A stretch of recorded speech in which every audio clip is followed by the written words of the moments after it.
Well, 3 could be here today, right? Yep. 3 is it. This is it. Yeah. So we can do whatever we want. Yeah. Barely a quorum.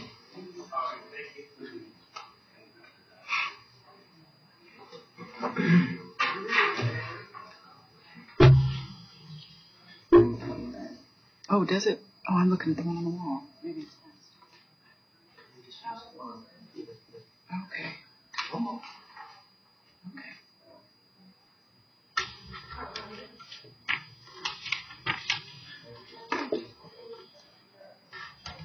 I'll go ahead and call to order this meeting, public meeting of November 7th, 2017 of the Arapahoe County Board of County Commissioners.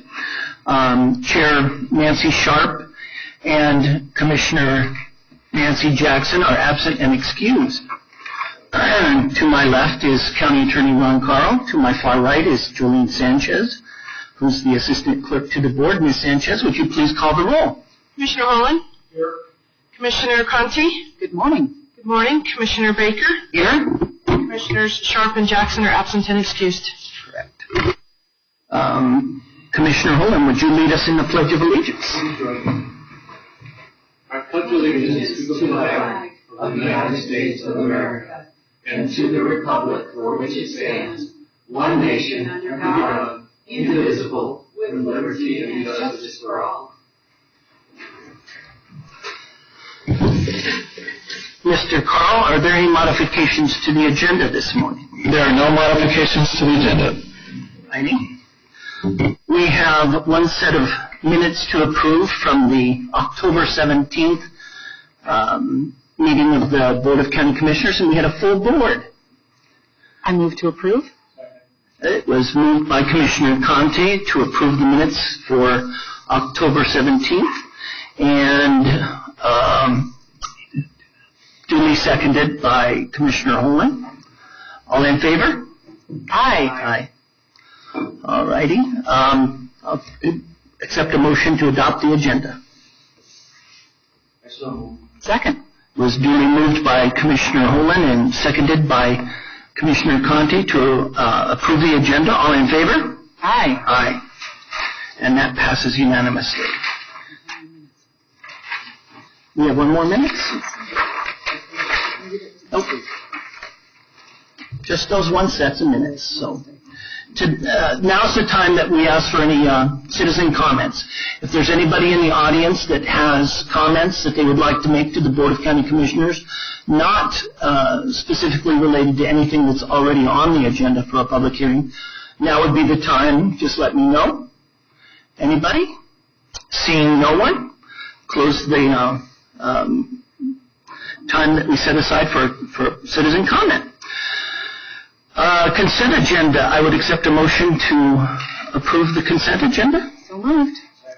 It was moved by Commissioner Conte and seconded by Commissioner Holland to approve the consent agenda. All in favor? Aye. And that passes unanimously.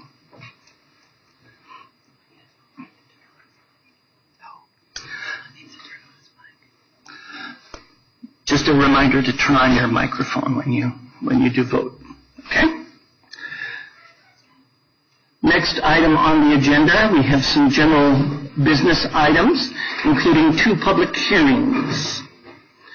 The public hearings are for Christensen Lane Estates filing number 3 replat and Christensen Lane Estates filing number 3 vacation of easements.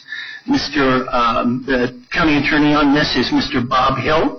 Would you set the foundation for us, please? Yes, thank you, Mr. Chair.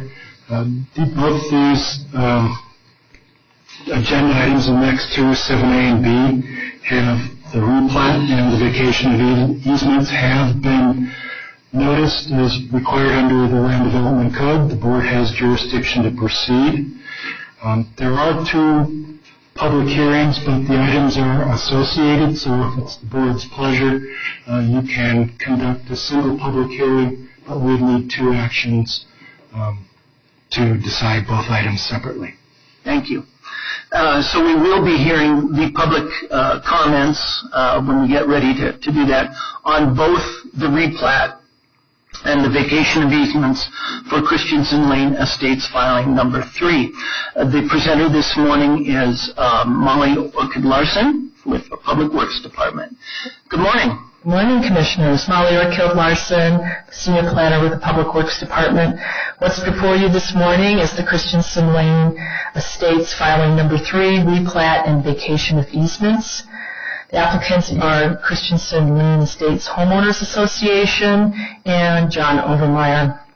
This application proposes to add portions of Track C and D of the Christensen Lane Estates subdivision that is located south of West Christensen Lane to Mr. Overmeyer's property. The Christensen Lane Estates Homeowners Association is not interested in maintaining this land and is in favor of transferring it to Mr. Overmeyer. Accompanying this replat request is a vacation of easements application, which proposes to vacate 2 easements no longer necessary with the proposed replat. Staff recommends that these applications be approved based on the findings in the staff reports. This concludes my presentation, and if you have any questions at this time, I'd be more than happy to answer them for you. The applicant is also here today to answer any questions that you may have. Commissioner Conti? Thank you, Mr. Chair. Pro Tem. I'm just wondering, for clarity purposes, I see that Track C has a small portion of it inside Mr. Overmeyer's property, but then it also continues along to the west along, it appears to be 4328, 4358, and 4388, as well as one further property that appears to be undeveloped or something to the west. Are those anything going to change with those, or is that rest remaining of that going to stay with the Homeowners Association? That would stay in Tract A now. There's no proposal to vacate that portion of what's called Tract C. Very good. Thank you. Just for clarity, since it's all kind of shaded the same and appears to be somewhat continuous. Right. Any other questions? Comments or questions? Would you like to hear from the applicant? Mr. Overmeyer? Yes. Yes, he's here today, and I don't know if he has a presentation, but he is more than willing to answer any questions that you may have. Mr. Overmeyer, if you'd like to come on down, please state your name and address for the record. Good morning, John Overmeyer, 4256 Christensen Lane. That's in Littleton, 80123.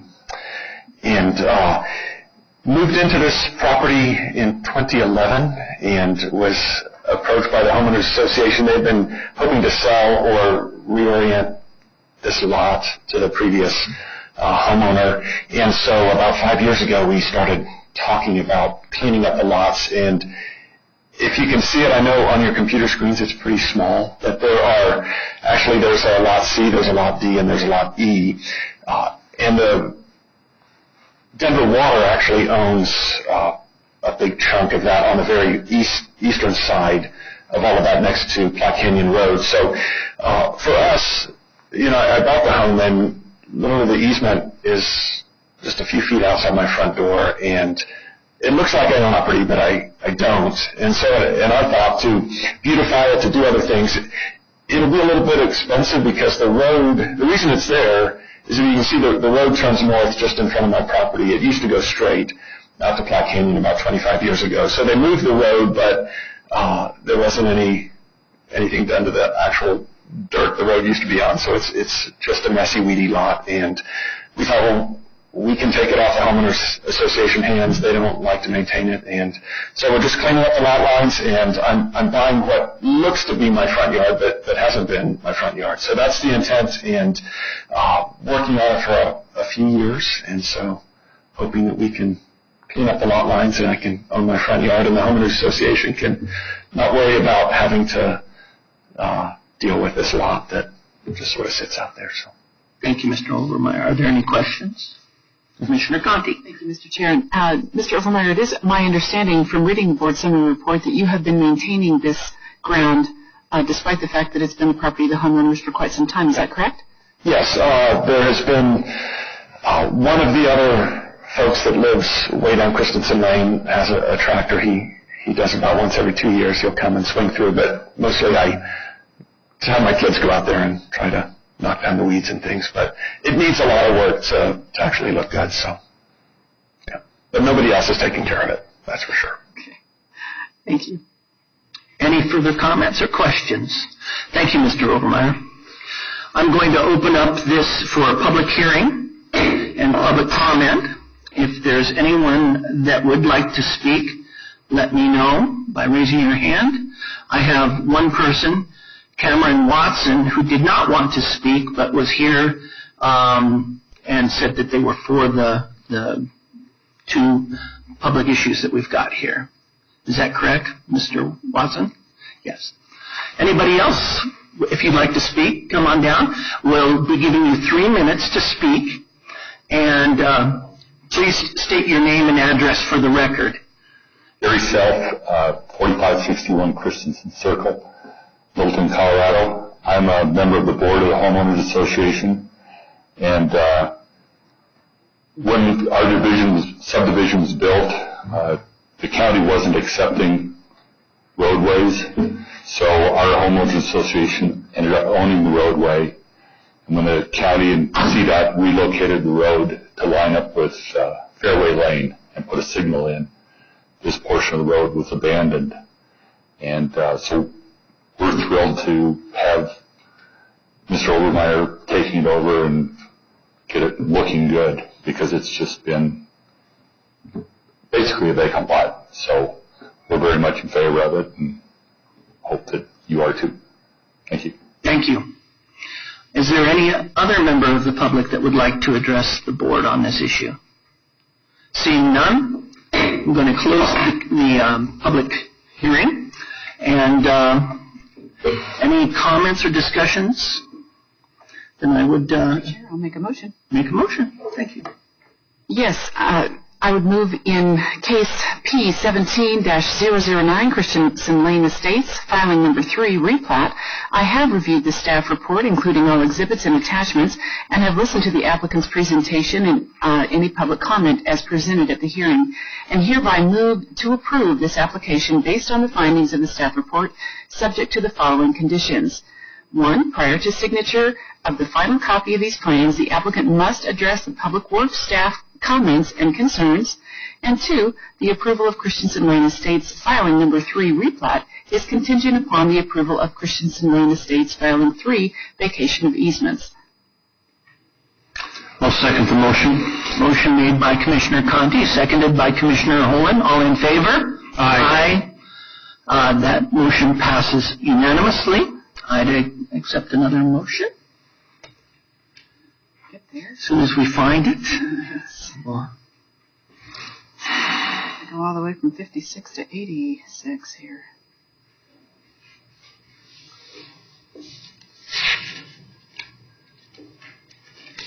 There we go.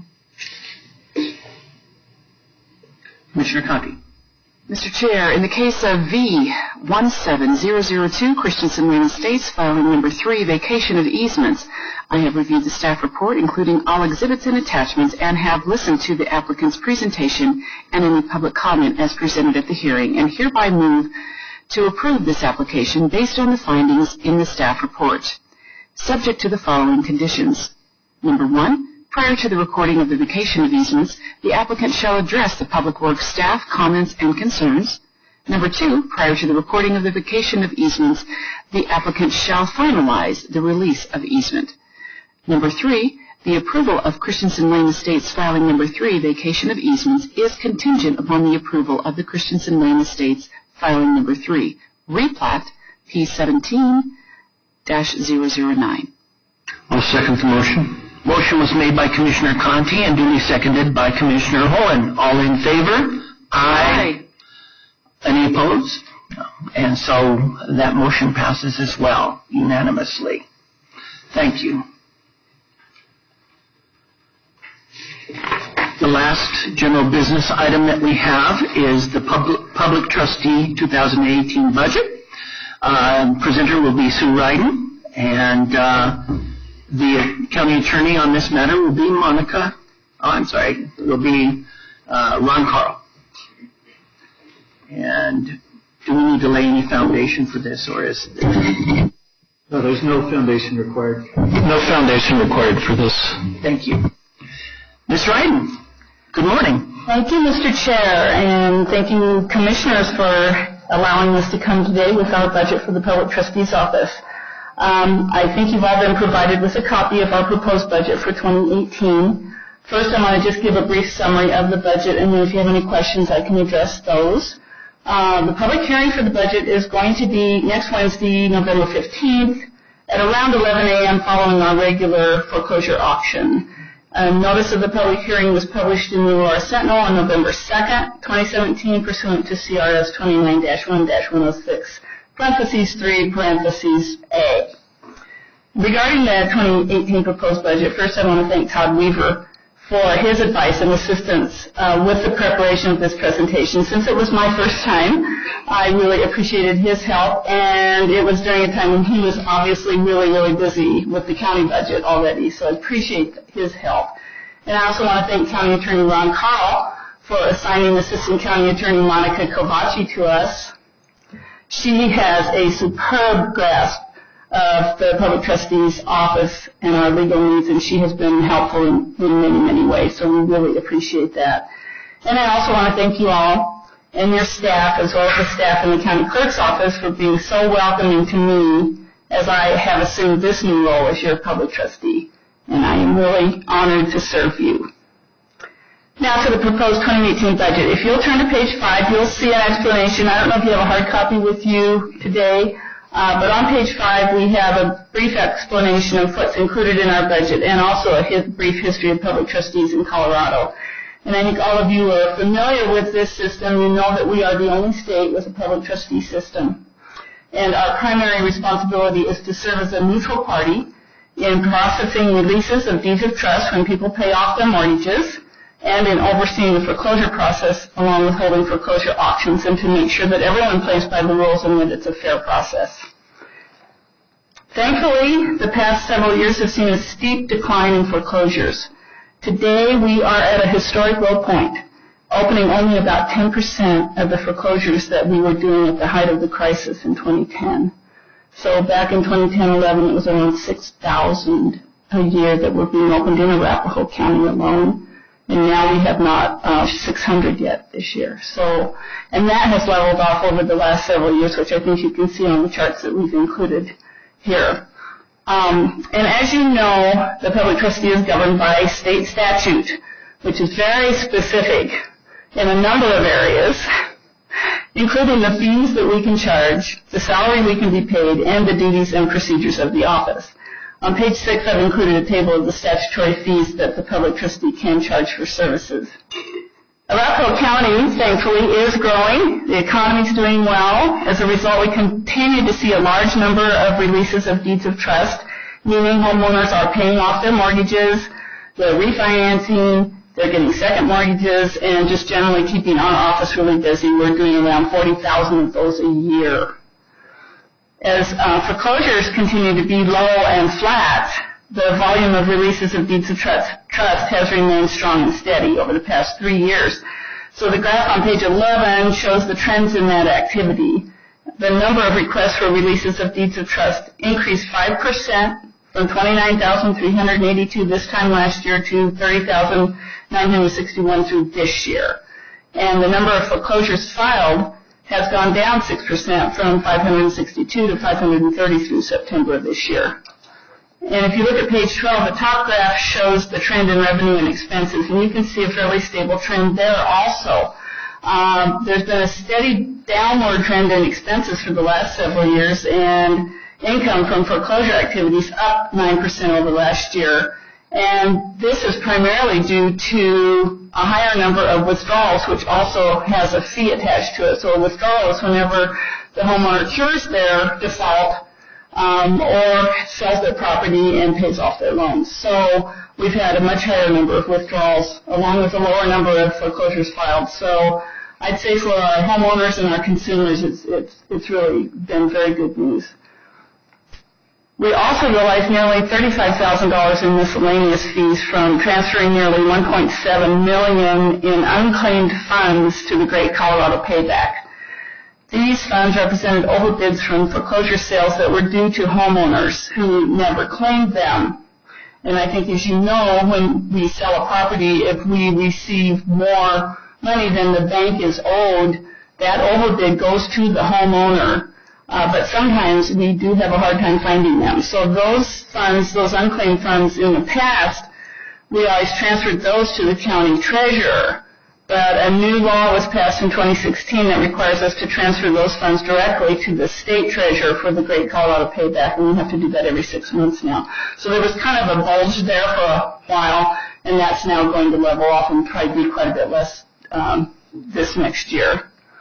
So during 2017, our expenses dropped almost 25%, and this was mostly due to having 3 positions open for several months during the year.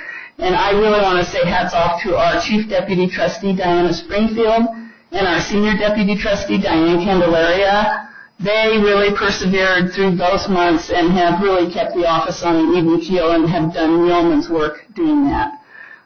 We expect to be again fully staffed by early 2018.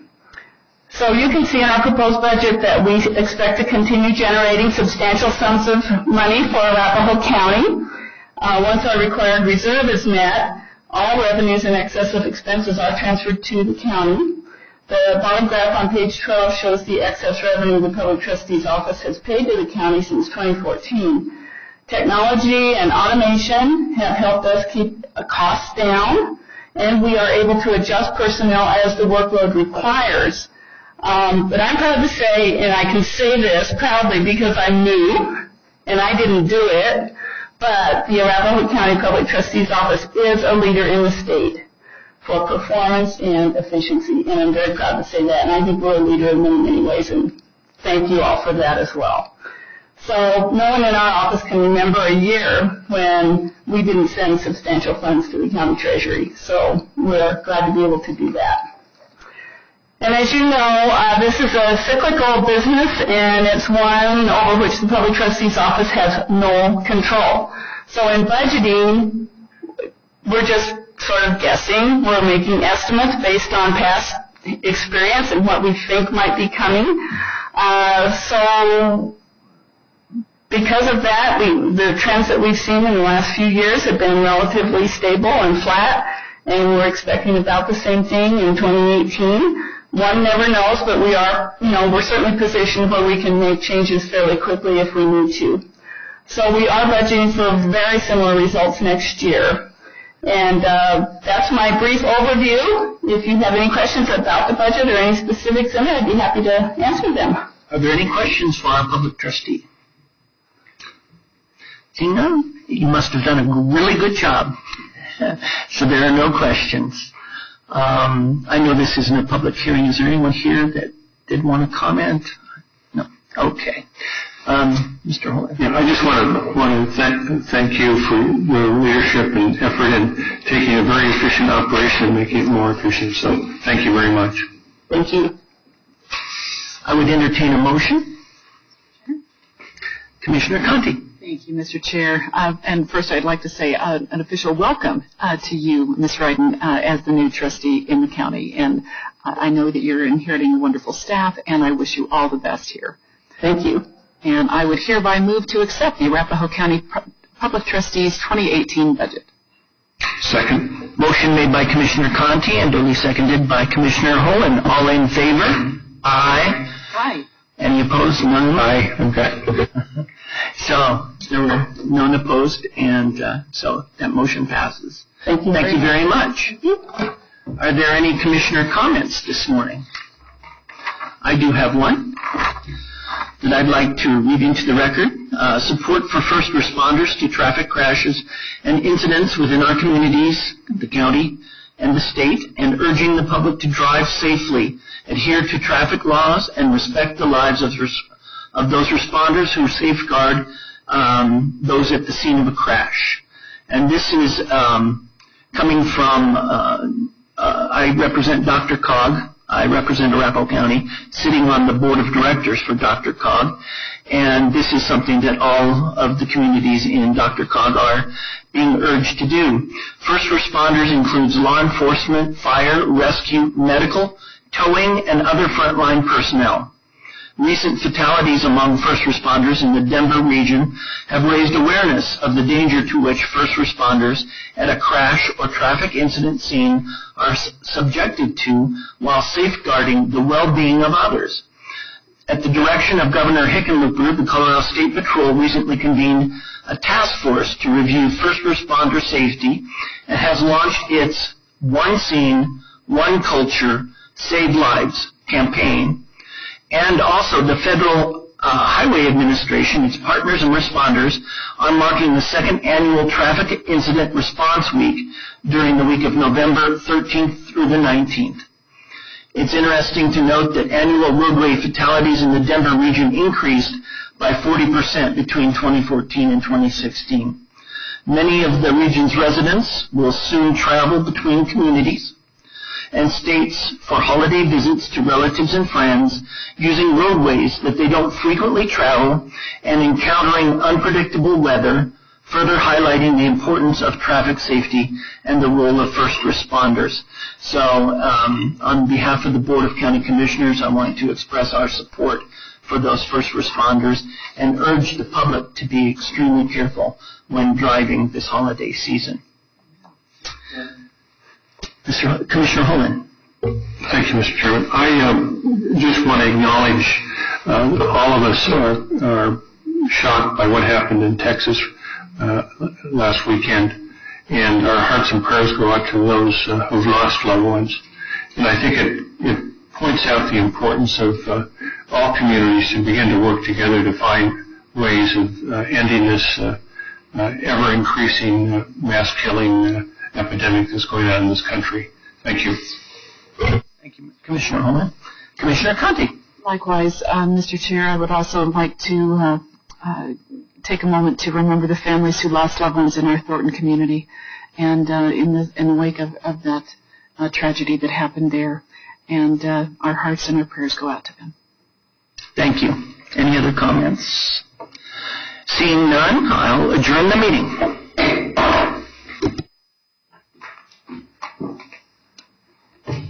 I think that went off without a hitch.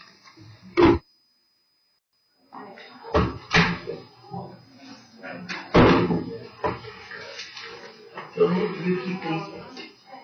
Yes. Thank you. Great job.